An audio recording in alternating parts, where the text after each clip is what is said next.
Pembrokeshire fronts the sea, you can trace the beginnings of my county. 1,000 centuries have gone to shape the savage beauty of the cliffs, carved by slow razors of ice and sculptured by the waves. In caverns, we have found the bones of the mammoth and the woolly rhinoceros, and of their hunters too, early men who settled hereabouts. Ours has ever been a windy landscape, and there are trees which turn hunchbacked before the whipping gales. To the open country of North Pembrokeshire came the prehistoric builders of monuments to raise unhewn rock for their burial chambers, the cromlechau. On the Preseli Hills, the Stone Age gods made their home, a place so sacred that over 80 of the great blue stone pillars, found only here, were manhandled 200 miles over land to form the inner circle of Stonehenge.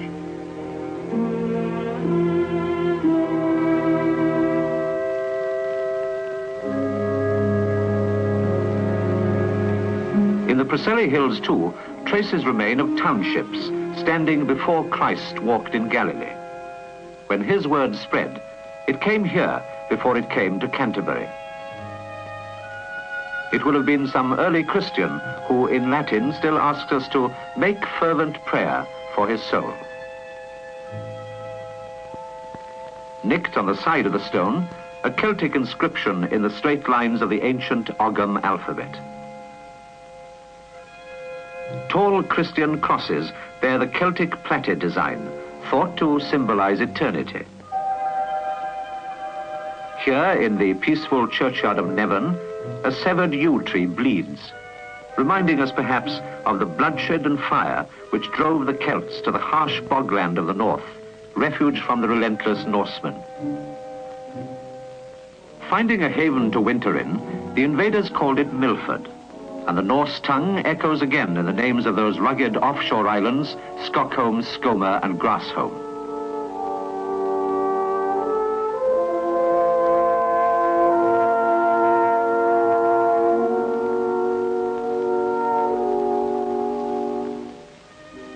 Some say it was fear of the Norse marauders which caused St. David's Cathedral to be built in a hollow.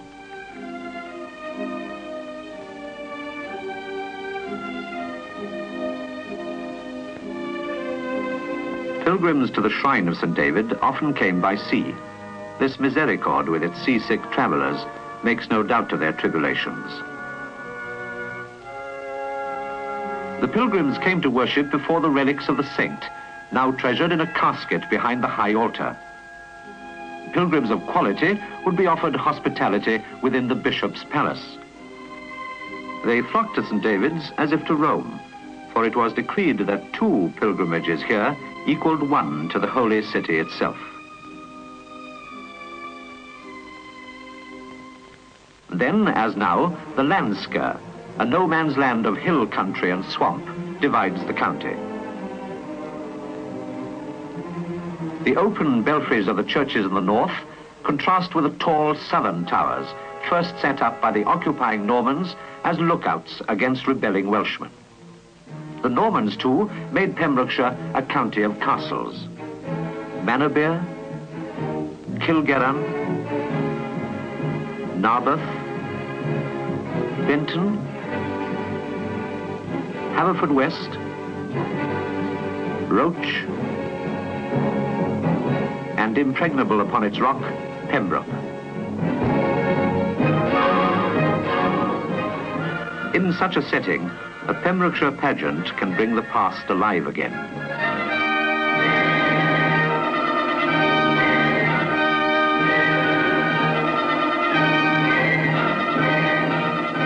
Through the turmoil of centuries, to a day when Henry Tudor returned to Pembroke Castle, his birthplace.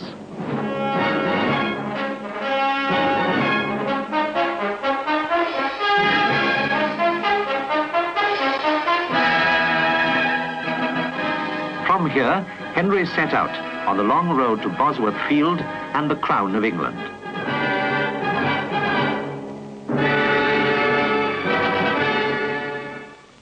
So history unfolds. The natural harbour of Milford Haven was declared by Nelson to be second only to Trincomalee. To the haven, from distant Nantucket, came a little colony of whaling families, all Quakers. Their meeting house still stands. They went to their rest, and their whaling industry died with them. But in the Quaker churchyard and in street names, they are remembered. Today, the fishermen of Milford Haven are after smaller fry. Whiting, haddock, sole and cod, hake, turbot, brill, skate and plaice, mackerel and herring.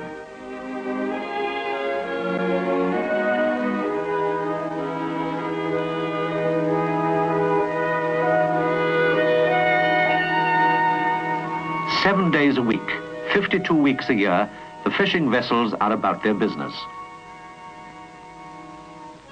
At all seasons, Pembrokeshire is blessedly mild. February, even January, will find the potato planters at work.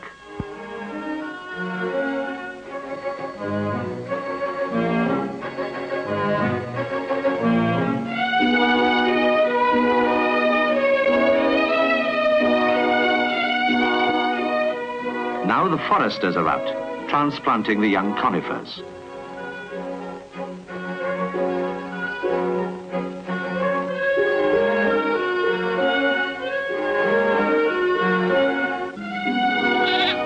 Spring is upon us. The first lambs are dropped on Preseli, and God tempers the wind.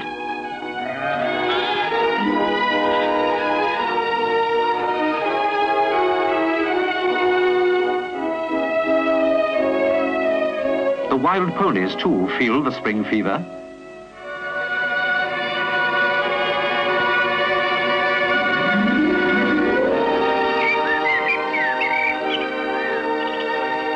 All the air carries the scent of the first flowers.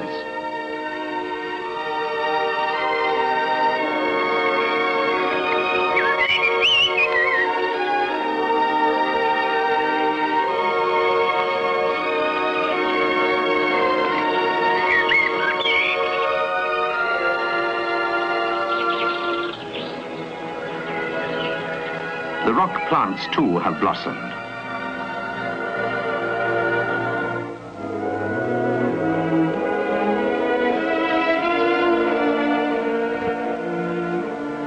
And the rock pools reflect the clear spring light.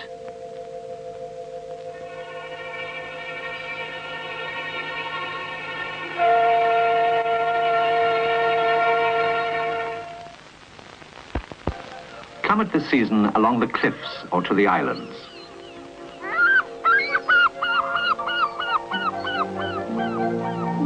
Here too, life is beginning. Gull, kittiwake, guillemot, razorbill, shag, puffin, gannet. But listen, let the birds speak for themselves.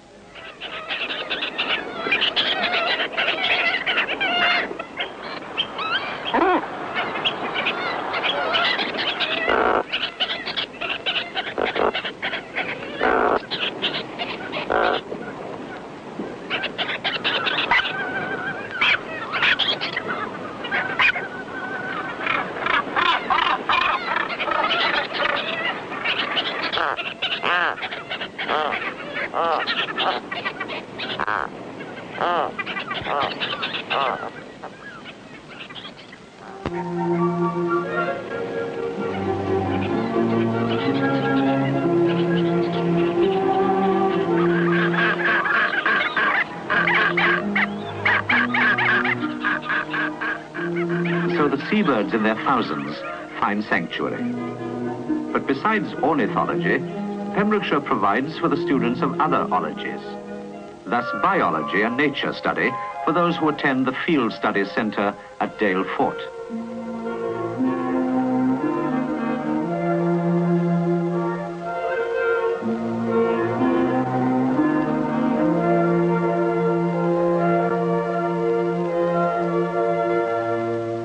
And geology, with always the chance that the hammer tap may reveal some long imprisoned treasure.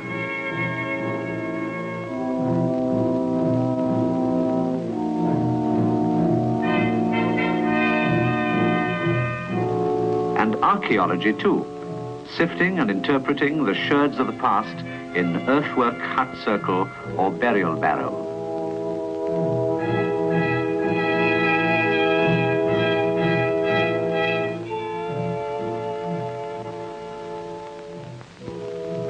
Not only the student and scientist find profit in the rocks. Here, edible seaweed is being gathered to make lava bread, a breakfast favourite in South Wales.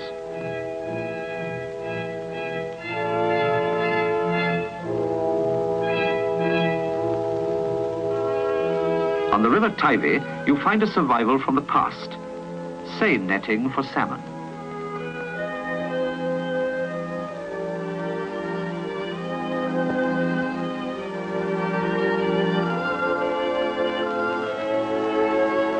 And infinitely older still, the wickerwork coracles, nets slung between them, also out for salmon and sea trout.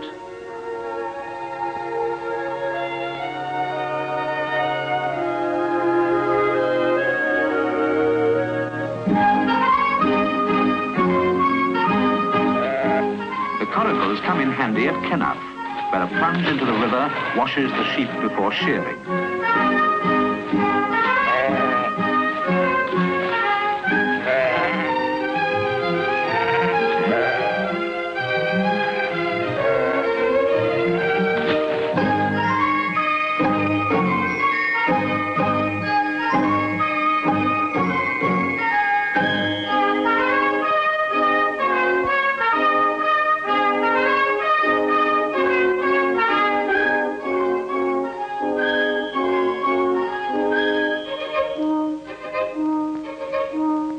In isolated mills, the ancient crafts of spinning and weaving brought to Pembrokeshire by the Flemings.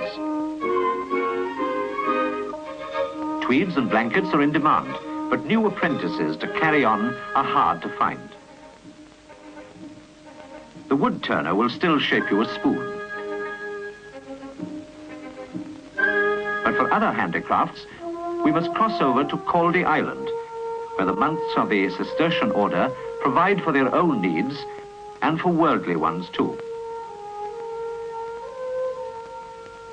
Scents distilled here from flowers grown in the monastery garden are sold to the fashionable.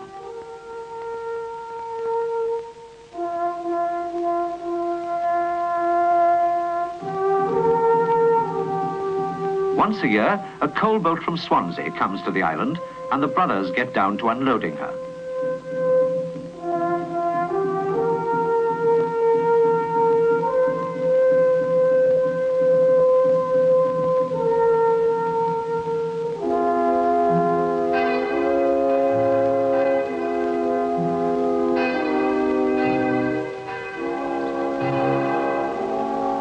In hard work, meditation, and worship, they pass their dedicated lives. In the words of the Father Prior, "My dear brethren, what then is the purpose of our monastic life? It is to continue the life of Christ here on earth. We praise God as he praised God. We give God thanks as he gave God thanks. In all this, in our work and prayer, we are never alone, for he works and prays with us and in us."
Now it's high summer, and holiday makers throng the beaches of Tenby, Saundersfoot and Broadhaven, of Littlehaven and Manorbier.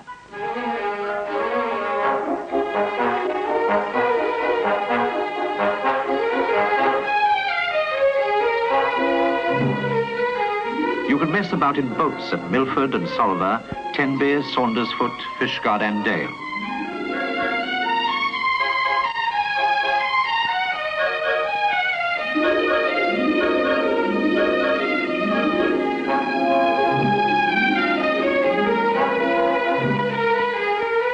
Yielding to the wind, what better than to be carried across the water, when you know how?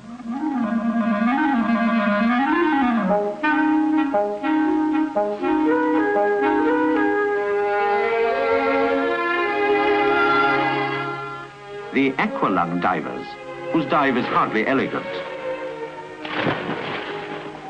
But once in the submarine twilight, they become part of the slow-motion ballet of the deep.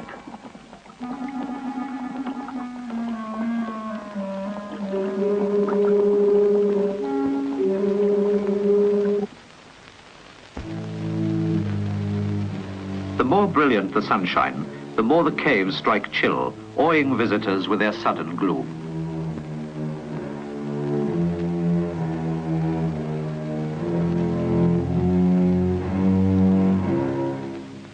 Ramblers follow the limestone steps down a small ravine to St. Govan's Chapel and its beach of boulders, or take the path to the Bosheston pools to linger over the water lilies.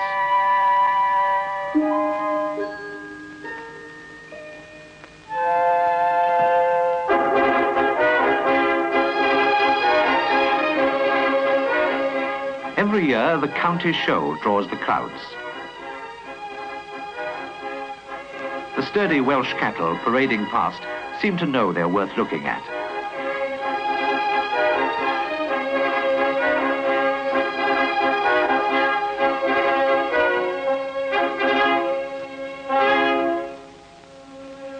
All too soon, the gold of summer is fading. The last of the holiday makers are on the move.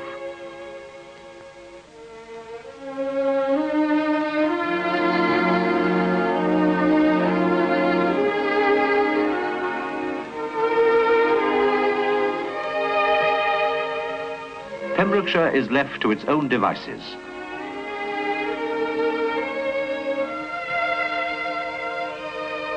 Autumn steals across the landscape.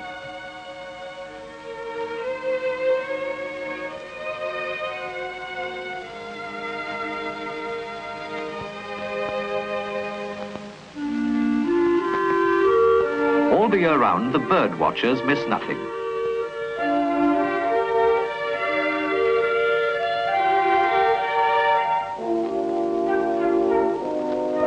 Zealous observation and ringing of the birds continually add to our knowledge of their habits and migrations.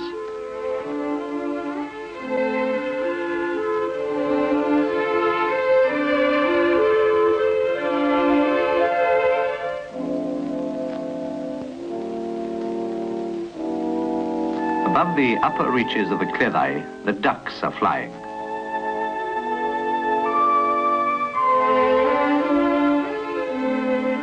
And starlings swarm for wintering.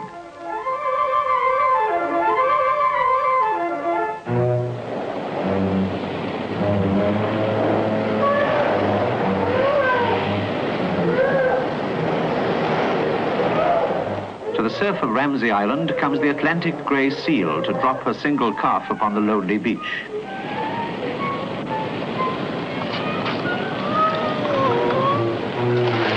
He will feed it for 2 to 3 weeks.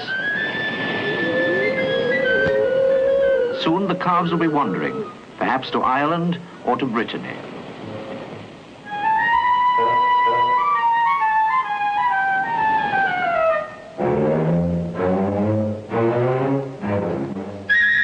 Among the Soay sheep introduced by the Norsemen, the mating season goads the males into battle.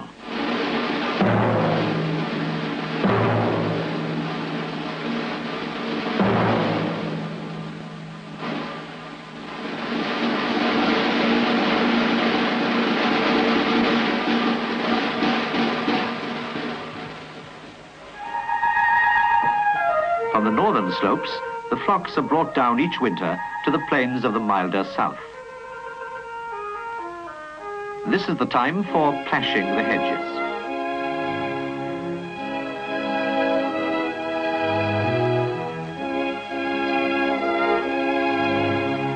there's winter ploughing to be done.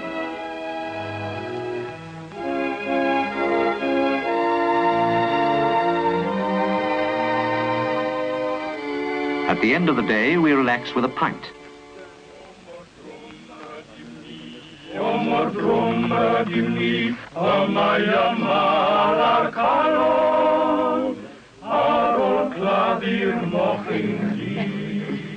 Our Pembrokeshire song mourns the untimely death of a black pig, a mochyn du.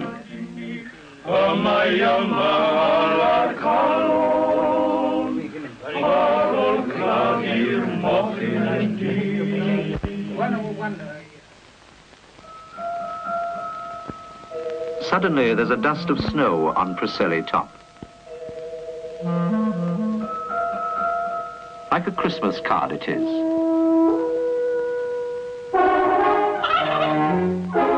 Pembrokeshire turkeys. Now they're big business, believe me. For the turkeys, this is a most upsetting time of year.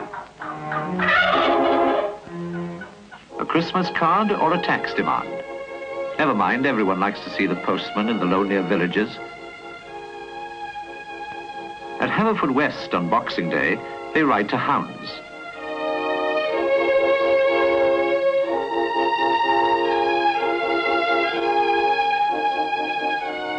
And so the daily round as the mild winter slips by.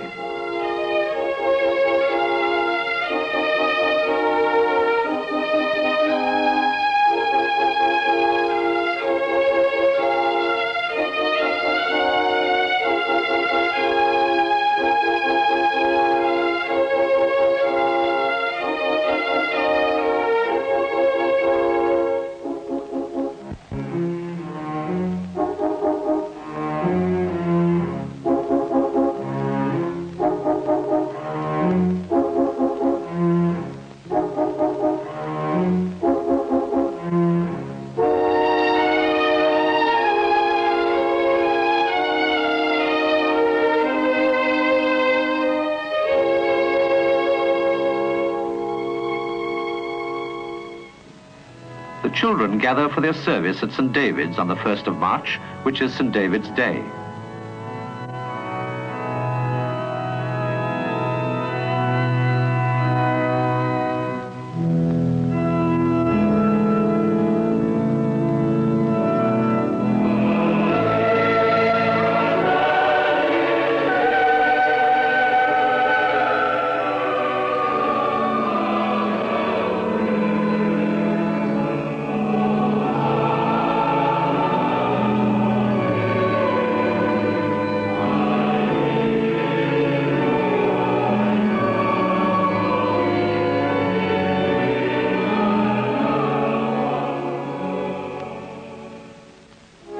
The sap is rising again in flower and tree.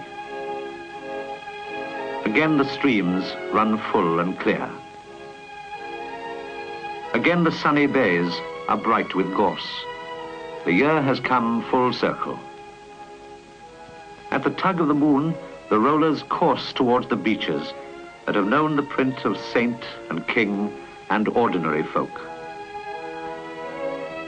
In time, the rocks will crumble, but the spirit of my county endures.